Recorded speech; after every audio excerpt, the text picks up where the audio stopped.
Komið sæl og velkomin í landsbyggðir. Gestur þáttarins Halla Björk Reynisdóttir sem oddviti L-listans í bæjarstjórn Akureyrar og ég að koma aftur inn í bæjarstjórnina. Vertu velkomin. Já, takk fyrir það. Þið sem sagt ætlið að halda áfram í meirihluta samstarfi, það að segja L-listin, Samfylking og Framsóknarflokkur. Var þetta erfið ákvörðun? Í sjálfu sér ekki kannski erfið ákvörðun að byrja að tala við þá. Við vorum búin að gefa það út að héldi meirihlutinn, þá væri það eðlilegt fyrsta skref.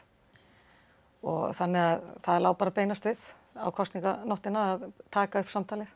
En þegar þið eru snögg að gefa þetta út, þýðir þetta það að þið voru búin að stinga saman nefjum á kjördag eða svolítið áður? Nei, það voru náttúrulega allir búin að tala við alla fyrir kosningar. Það að segja hvað ef myndið þið tala við okkur og hina og allt slíkt Og við gengjum algjörlega óbundin þannig, en sögðum jafnframt að það væri að okkar mati eðlilegt fyrsta skref ef að meirihluti héldi að þá bara myndu að heyri því fólki fyrst. Þið settust þá niður fljótlega eftir kjördag og hófuð viðræður áframhaldandi meirihluta samstarf.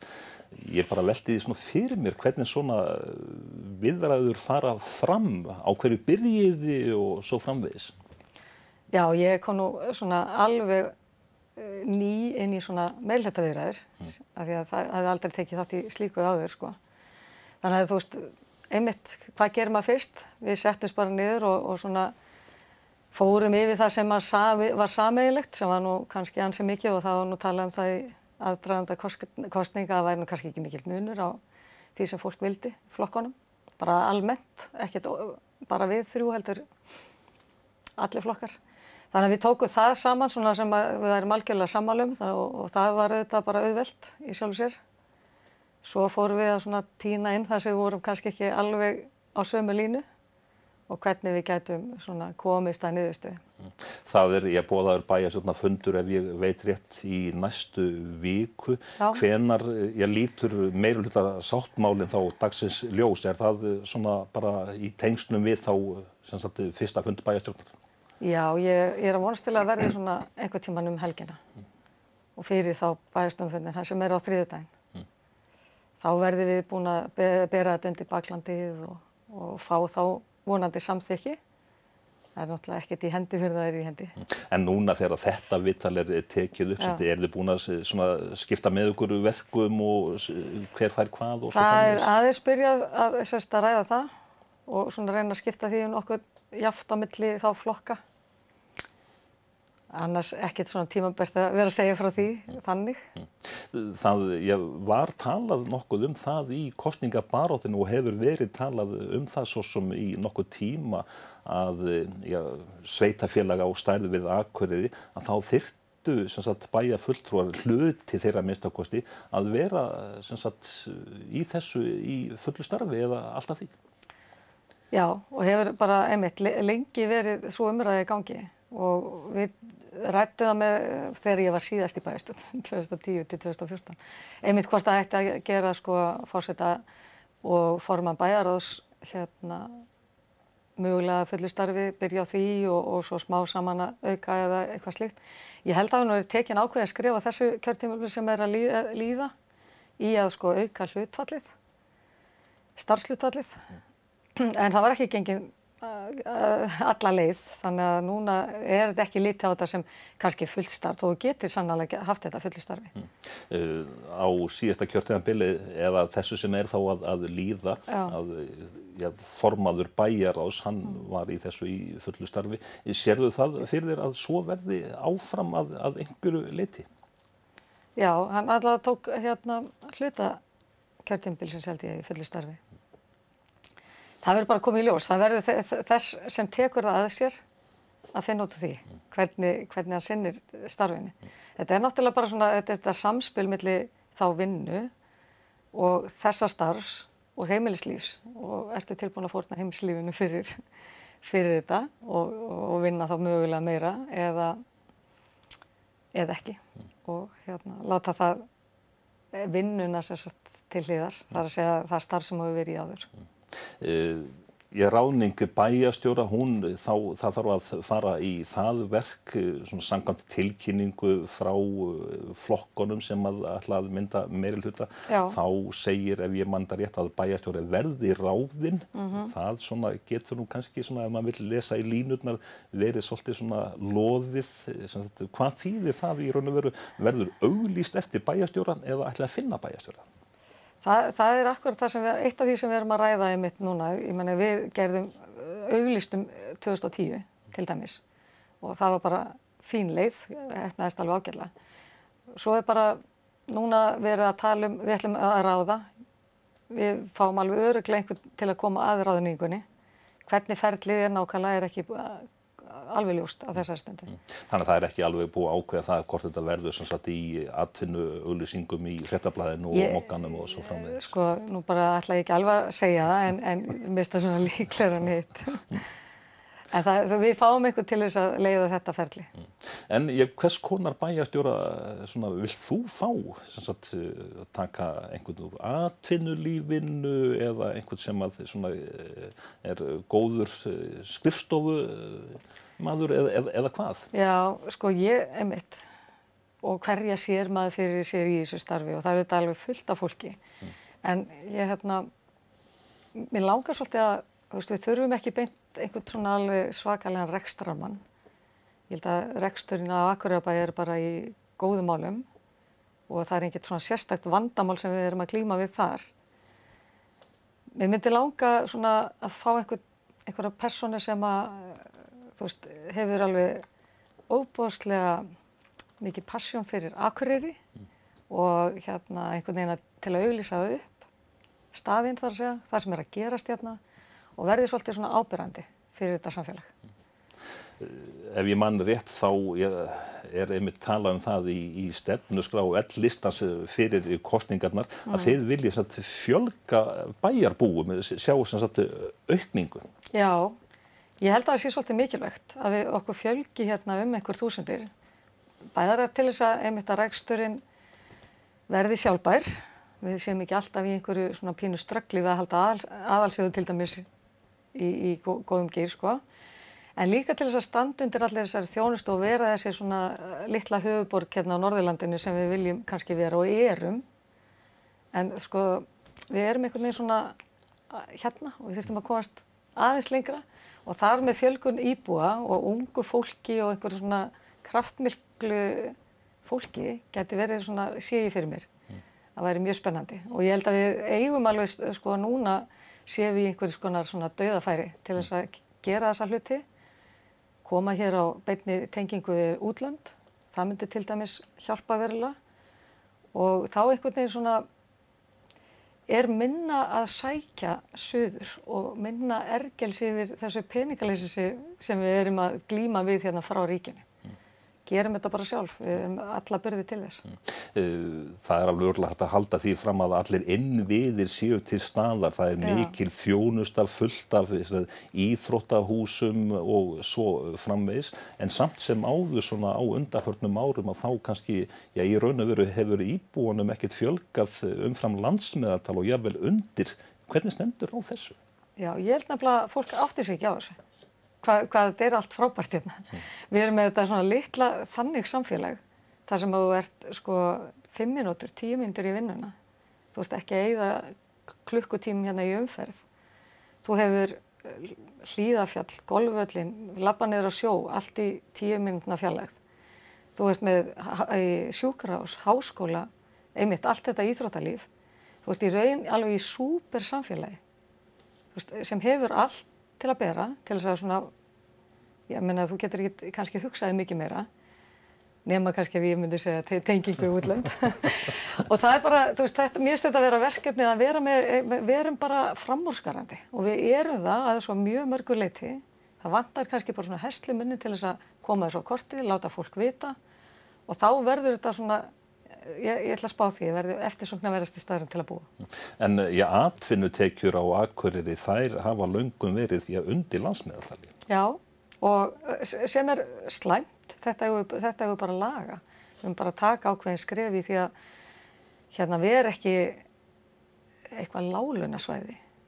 Og það gerist með því að við verðum bara svona, við verðum svolítið bara innblásin að því að vera svolítið stór og mikil og borgum þá bara eins og aðrir. Stóru verkefni komandi bæjarstjórnar, hvar koma áherslupunktarnir til með að liggja? Sko, það voru náttúrulega allir flokkar að tala dagvistunarmálin hérna fyrir kosningar og ég á ekki von á öðru en að það verði bara eitt af stórum málunum að laga dagvistunarmál og það líka partur af því að fá fólk og sérstaklega ungt fólk að það geti treyst því að hér sé best búið að börnum.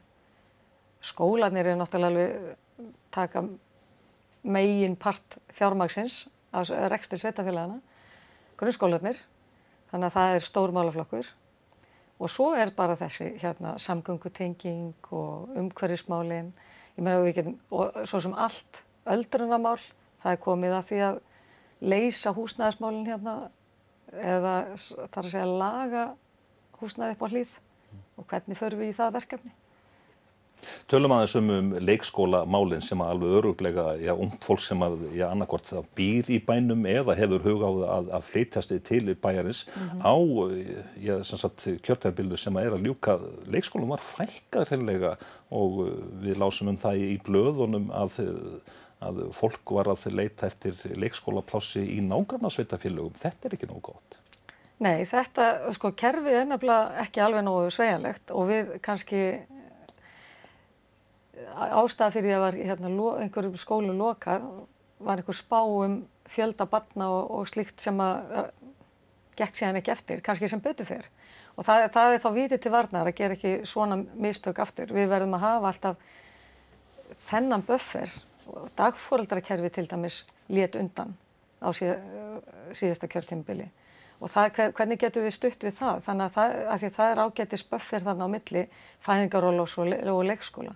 Og finna kannski bara fleiri leiðir til þess að hafa svona meiri sveigjanleika í kerfinu. Þannig að við lendum ekki því að fólks einmitt, alls ekki, ekki það með ekki leita til nágrannasveitarfélaganna, en við viljum auðvitað bjóða okkar fólki upp á bestu þjónustuna. En hversu hratt viltu vinna í þessu máli, sem sagt staðan núna, hún ekki nógu góð? Nei, ég held við verðum bara að vinna nokkuð hratt í því. En bara til þess að vera alveg sanngjörn að þá eins og ungbarnadeildir sem kannski það sem fólk að stefna á, það gerist ekki á einni nóttu. Það tekur lengri tíma, þannig að þangað til verðum við að bregðast með öðrum leiðum og leysa málin eins hratt og mögulegt myndi ég segja. Tölum þessu næst grunnskólana sem að, eins og þú sagðir áðan, að taka til sín mikið fjármagn og fræðslumálin. Kennarar þeir vilja fá hærri laun og svo framvegis. Hvernig verður grunnskólakerfið bætt? Hvernig getur eitt sveitafélag bætt grunnskólakerfið? Hækka launin? Hækka launin, já, það gerist auðvitað örugglega alveg átómatískt með kjarasamningum, nýjum kjarasamningum. Þannig að ég held að líka bara starfsaðstæðan og við töluðum nú öll fyrir því að setja stoðþjónustuna meira inn í skólana. Það hjálpar kennurum, gefa þeim meira frelsi, sé ég fyrir mér. Skólanum þarf að segja að ráða sínu starfi aðeins meira. Við erum að vinna í skólastefnu eða menntastefnu fyrir bæinn. Ég held að það við klárum hana náttúrulega og verði spennandi að innleiða hana. Innleiða menntastefnuna bara eins og hún liggur fyrir Ísland og við erum ekkert alveg búin að því. Og þar held ég að þetta frelsi hafi kannski ekki alveg verið. Og komandi út úr, leiðilegt að vera að tala hrun einhvers tíma fyrir 10 ára síðan. En þá var svo mikið skorið niður og þjarmað að öllum okkar kerfum. Og við þurfum náttúrulega núna aðeins að fara að setja í tilbaka.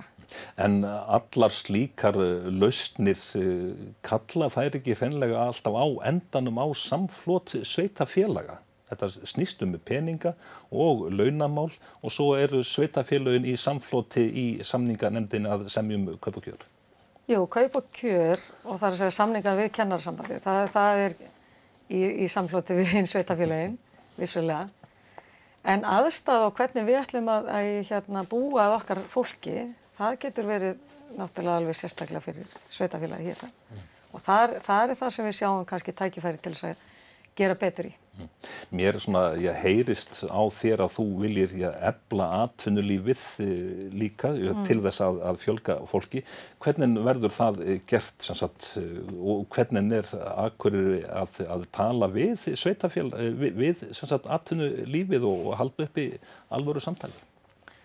Já, það náttúrulega auðvelt að koma út úr kosningabaráttu og vera nýbúin að vera heimsækja fyrirtæki að það sé samtali. Það er auðvitað ekki alveg kannski nógu mikið, en samt við okkur vantar náttúrulega raforku hérna inn á svæðið og það náttúrulega bara skammarlegt fyrir, myndi ég segja, ríkið að hafa ekki einhvern veginn stigið þar fastar niður að fara bara hreinlega og kaupa upp einhverja jarðir sem að standi í vegi fyrir að halda svona stóru samfélagi nánast í gíslingu. Það ekki hægt að stinga inn einasta fyrirtæki nýju í samband, skulum við segja. Þannig að þar þurfum við virkilega að taka upp, sko ég skal ekki segja, en allavega taka upp betra samtal við ríkið. Þeir þurfa einhvern veginn að fara að hysja upp um sig og klára þetta mál. Hólasandslínan vissulega vonandi gengur það allt eftir, en Blöndulína sem er búin að vera fleiri ár, hvað heldur þetta hafi kostað samfélagið? Að taka svona langan tími í þetta. Og það eitt af því sem við þurfum að berast fyrir. Bættar samgöngur, það lykilatriði í að bara samfélag blómstri. Þannig að þar getum við sannarlega beitt okkur. Atvinnulífið á Akureyri svo sem ansi fjölskrúðugt þannig lagað, en hvar blikka rauðu ljósin? Það þá helst sem sagt skortur á rafmagni? Já, ég held að það sé nú svona stóra rauða ljósi sem blikkar, rafmagnskortur. En svo bara svona, ég held að tækifærin, og það þá ekki rautt ljós, tækifærin liggi í því að að við alltaf að verða meira og meira sem samfélag búin undir það að geta flutt störf eða tekið unnið annar staðar, búið hér. Störf án staðsetningar? Störf án staðsetningar. Það alltaf verða auðveldar og auðveldar, skulum við segja. Og beintenging, hvort sem það bara gott innanlandsflug eða beintenging við útlönd, held ég að gefi aftur svona innspendingu í það að fólk geti séð fyrir sér, já, ég get bara verið hérna, alveg eins og verið í Köpen eða Reykjavík eða hvar sem Ég er bara búið að Akureyri sem verður besta, eins og ég var að segja áðan, samfélagið, með allt til alls, samt þessar stuttu vegalengdir og góða veðri, búið að vera blíða síðan var kosið, þannig að það veit á gott, Þannig að ég held að tækifærin eru mörg og mikil, en stóra rauða ljósi, það raforkuflutningur, held ég. Sú atvinnugrein á Íslandi sem hefur vaxið hve hraðast klárlega ferðamennskan, en það líka svo sem hægt að segja eða halda því fram að það sé alls staðar verið að byggja hótel nema á Akureyri. Já, og af hverju það? Maður spyr sig. Þetta svolítið skrítið að fólk hafi ekki meiri trú á þessu en svo að það einhvern veginn dragi lappirnar í að byggja hér hótel. Þess að segja ef við getum einhvern veginn sett stoðir undir það og þá trú að hér verði aukning og hér verði áframhaldandi uppbygging, þá ég ekki í vafa að það fer af stað einhvers konar uppbygging á hótelum eins og öðru bara. Það verið að móta núna nýja byggða áætlun ríkisins til næstu ára. Það verið að senda inn tillögur og hægt að fylgjast með því á netinu.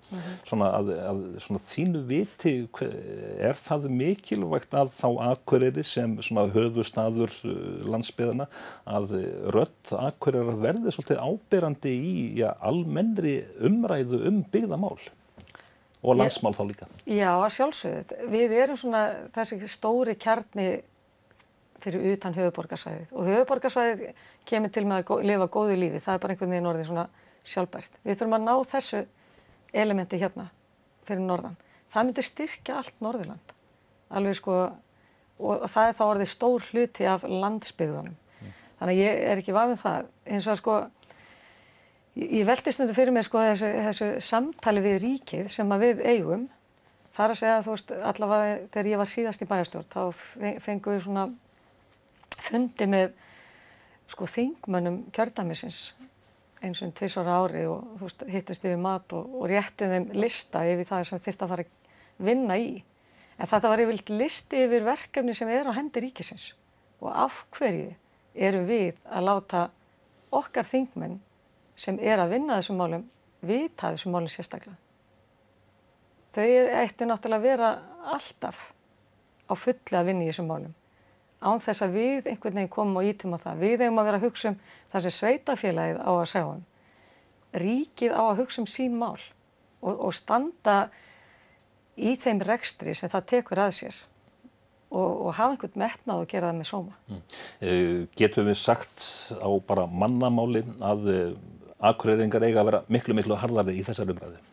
Já, bara ekki spurning. Og við ætlum að bæta úr þessu núna. En hvað með svona ýmsa málaflokka sem að sveitarfélög hafa tekið að sér eins og til þess öldrunarmál sem að Akureyrarbær, eitt fárra sveitarfélag á landinu sér reksturinn á. Hvernig finnst þið það hafa gengið? Sko, ég held að við séum að bjóða upp á gríðarlega góða þjónustu við aldraða, svona miða við annars staðar á landinu. Og það auðvitað vegna þess að Akureyrarbær hefur tekið að sér að greiða með þessari þjónustu.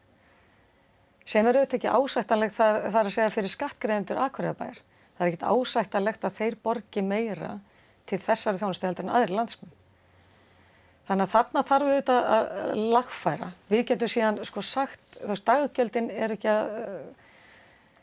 þau eru ekki næg bara fyrir launakostnaði á rekstrinum. Þannig að þarna þarf að leiðrétta þennan samning ef við ætlum að halda þessu hér sem ég sannarlega segi og sveitarfélög alltaf betur til þess fallin að veita betri þjónustu sem nær fólkinu og þar af leiðandi gera betur við fólk. En það kostar meira. Og við getum svo tekið það sem sérstaka ákvörðun að við ætlum að gera sérstaklega vel við okkar aldraða fólk. En ekki láta pína okkur í það, skilurðu mig. Þú veist, ríkið á að borga það sem því sannarlega ber, svo getum við tekið sjálfstæða ákvörðun að gera betur. En hvort að við að vera að sækjast eftir fleiri verkefnum, þá finnst mér eins og bara alls ekki, það snýr þá að því að við fáum aldrei fjármagn með því. En við gætum líka að fara í aðra leið sem eins og í nágrannasveitarfélögum, þar sem sveitarfélögin eru með nánast alla þjónustu og taka megin part tekna til sín. Í Þýskalandi veit ég til dæmis að þar koma bara þar eru sterk sveitarfélög sem sjá meira og minna alla þjónustu. Þar koma alla þeirra tekjur en nánast allar 96–8% bara í gegnum jöfnunarsjóð. Þú veist, það fer bara allt í eina búli og svo því deilt út. Þannig að þú ert ekki að lenda í því að sitja uppi með hennar gæsalappa einhverja þjónustu og fá ekki fyrir hana greitt.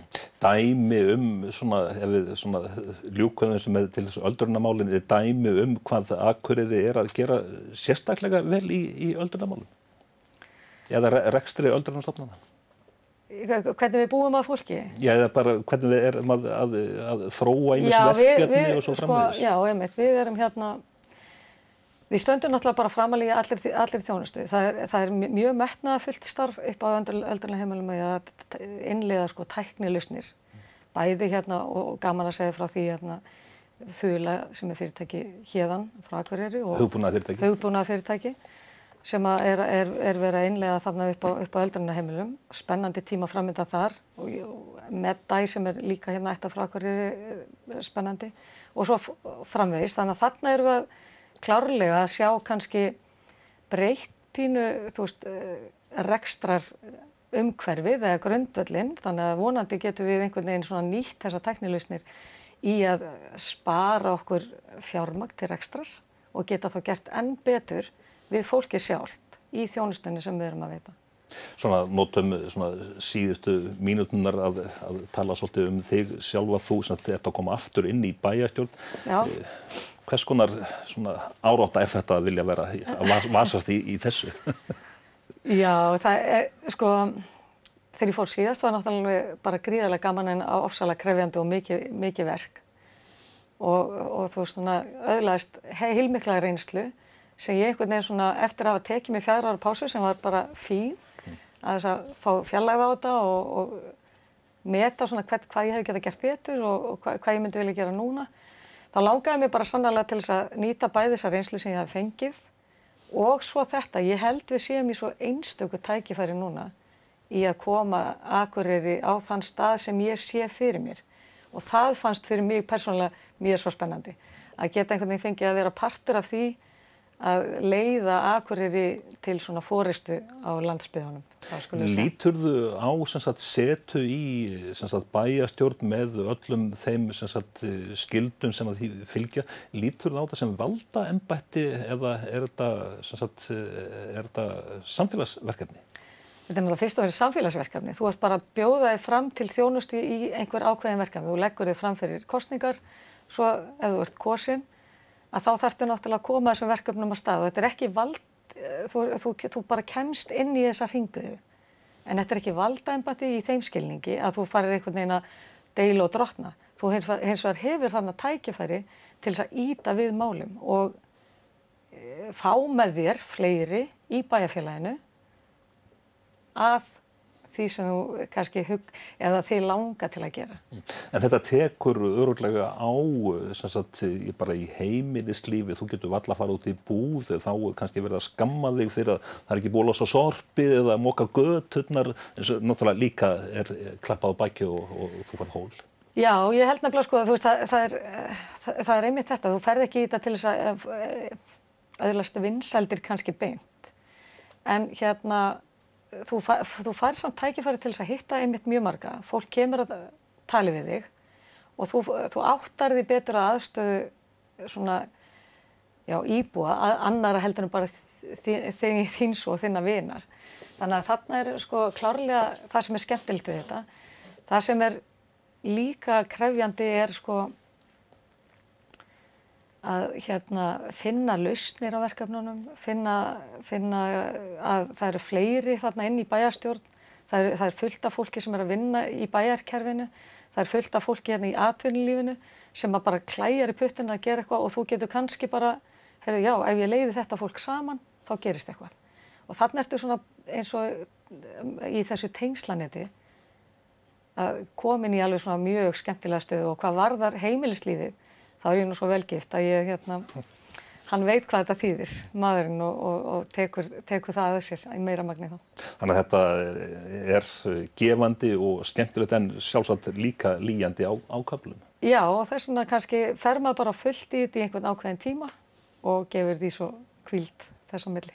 En þú ert bjartsýn í upphafi kjörtímabils á framtíð Akureyrarbæjar? Já, mjög bjartsýn. Þú veist, núna er bara tækifærið fyrir okkur. Halla Björk Reynisdóttir, oddviti L-listans í bæjarstjórn Akureyrar, þakka þér fyrir og gangi ykkur vel. Já, takk sömuleiðis.